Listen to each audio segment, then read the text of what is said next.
السلام عليكم ورحمة الله وبركاته. هردوتو تاچانا لكيا أكم جرتان فياكي سنين قبدني أنا جسمي كوا تيكو سموني كنا بدي جرا فيديو كتير إسنه وروني نيدني لين إفهمه هر أمو وروني فول كيسان بدي فول كيسان إسين جبسيسي أغرتني بقى سلا جيرو دندامي جيرو في هذا جرتن أن وروني بايد تيجي تاني فول كنا بقولين نبلسه فول كنا قدام كنا هنجتجوا جتاني تيجي جرتن أنا فلا جوابا سنفيد فجرا بايزوي فوتو كيا كدواني تيفي كأما لالو هندن دتري اتفاقية دمي فول كيه هدو جيرو مقدار ترجع الحمد لله بقولين قطنا الرابدة أكنت تفول لله فاك أبا ما يرد راسن هدو ندي قطري فول كيا إن أما كنا كل يجرو تكو أما اللي باكي بقولين الرابدة وان قرات كبا غرو كلكلاه بدي جرا كونيس دمو تيجو عددان فيدمون نرا بداجه چودا كناف وروني فوله كيساني وجين قمتني غرتني فوله كان كم غر جتني هراو جرتن ديرس تايدو برتي حالك من اكايرو بايزوي يرون دفيدمو قبدني بيانس توباني تيجي سدي كيسي افور سو فيدمتني بريدا كناف مال كان كوبيسي فوله كي فيدمي تني فوله كي كانت كلكلاه نرابدي إسنيف ماكسي أكسكرابي لنتا ماسكي نا دلقي إسن أرجسي سجد شورا كنا في روحنا دا أكفيرم تن أبديك أبا ريزلتي إساك كومنت جلتنا بريستن أبديك أبا هنگا دوماتنا وجين ترا أكنت إسن رابدا جد شورا هنگا دوماتنا وجين ترا وروني channel kana faayatatan channel Firdaus Tube subscribe gochuu ammati ta'a yaada gaafii qabdan comment jalatina kaya ya like godhulle hin dagatina video darbe keessatti comment tokko nakintani jirtani waan balleesiniif dhifama just tabaaf tabatu barbaanne turreeyyu malee namni yaade akkasin yaadan sani miti wanni martinu dhifama yoo balleesinille inna amma maal akka qopheessu sin argisiisa hanga dhumaatti na wajjin tura akkuma argitan asfiratti maal akka qopheessu qopheeffadhee jira wantoota na barbaachisan kan akkuma beekamu olivera fresh isaati jiidha jechuudha qoree irraa bahee isa kana naannoo kamittuu argatu dandeettan especially warri Itoophiyaa jirtan safara keessatti ni argama እና kuni qasila jechuudha yoo argattaniiti dabaltan hedduu bareeda qasilli fuula keennaaf qodaa fuula keennaatiif akka furdatu qodaan fuula kennaa kamidhamee akka inni gartee deebi'ee bakkatti deebi'u taasisa asirratti immoo killeedha killee enna kun buna jechuudha buna silaa faayidaa inni qabu wallahi fuula keennaaf qodaa keennaaf hedduu bareeda akka inni glow ta'eetiin fuulli keenna cululuqu nu gargaara fuula hedduu bareeda warroonni immoo fuulli keessan wantoota gurraacha qabu akkasuma immoo fuula keessan akka addaatu barbaadan bunni hedduu bareeda warroonni gogaan fuula keessanii gogaa ta'e qasilaa fi bunaa fi aanna wali godhuudha yoo dibattan gogaa fuula keessanii isinii laaffisa akkasuma warroonni gogaan fuula keessanii faatiidhaan isin rakkisee jiidha yeroo hunda jiidha qabu bunaa fi qasilaa fi bishaan walitti gotan yoo dibattan hedduu bareeda garuu har'a kan isin argisiisu agartee kun waa hedduu of keessaa qaba hedduu hundi isaatu faayidaa garaagaraa of keessaa qaba fayyadamaati laala haala kamiin akka aan godhu hanga dhumatti na wajjin tura kanneen akkamitti akka godhu isin agarsiisa maashina kun maashina kun maashina juusaati maashina juusaa kanatti wazawee viidiyoon akka mul'anne jira ana kana isa kana agartanii kubbaa isaa xiqqoo ni fiqa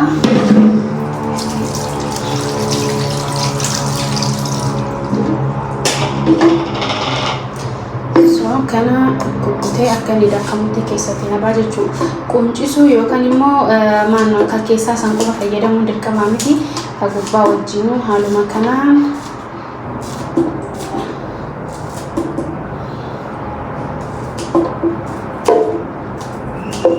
baay'ee fuulli keenya kabadu waan nuti yeroo hunda nee gartee kunuunsa hin goonee fi fuulli qodaan keenya qaama keenya irra jiru bakka kamiyyuu ka jiru kunuunsa barbaada kunuunsu qabna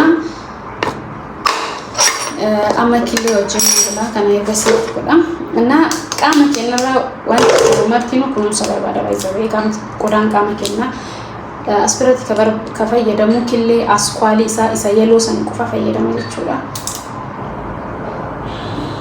Kanatti baasee kun argitan isii qofa fayyadama.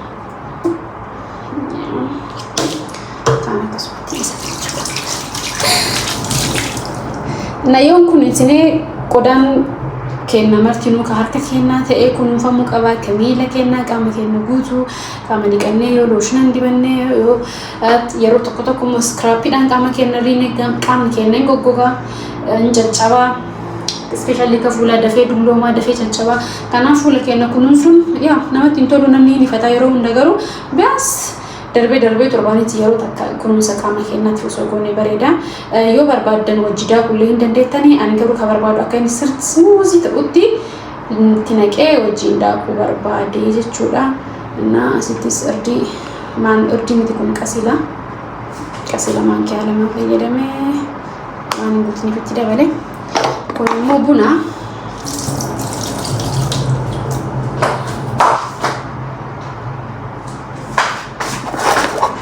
Videoon akka mul'atu abdii qaba. Buna fi ardillee egaa daayitanii boodatti godhuu hin dandeettanii an xiqqoo bunni kiyyalleen sirriitti hin daakamne waan ta'eef akka inni bullaa'uuf hojii dhaquuf barbaadee haala kanaan naqee jira jechuudha. Kanaaf buna daakee sirriitti akka fuullarratti sirriitti smuuz naa ta'ee gartee kanaaf waan ta'uuf akkas godha. Kanaaf kan naqee walitti deemna jechuudha.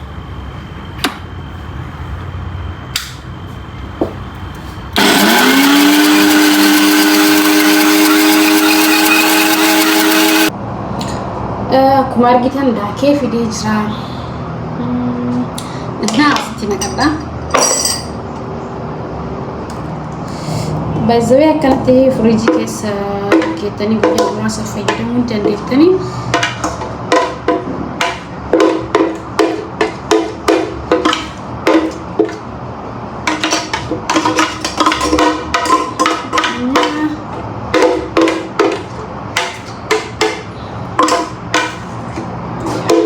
Keessatti akkaafuun barbaadu waan ta'eef keessaa kennii baasutti jira.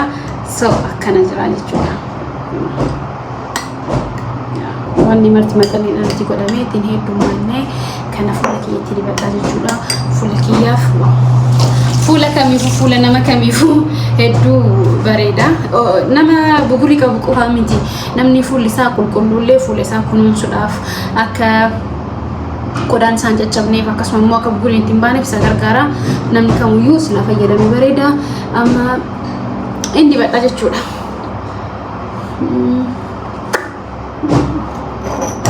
Akkuma inni dibadhaa maaltu dararee akkana godhee daayitan isiniin daakamu waan ta'eef xiqqoo bishaan itti dabalaa bishaan itti dabalaa.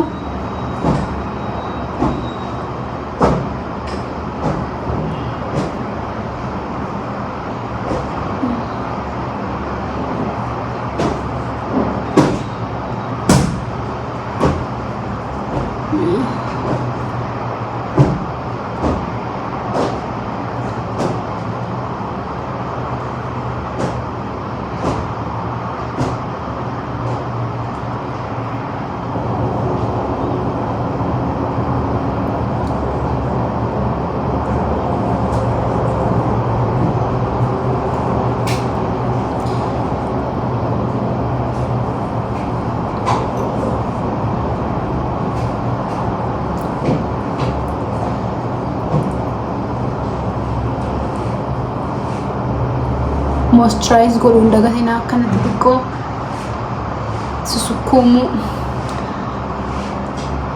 massage godhuun dagatina akkanatti hedduu isin gargaara hedduu isin fayyada. Na torbaanitti guyyaallee osoo fayyadamtanii rakkoon qabu guyyaatti gisee akkana yoo isinitti tolu waan immoo guyyaa torbaanitti gisee afur akkana fayyadamuu hin dagatina.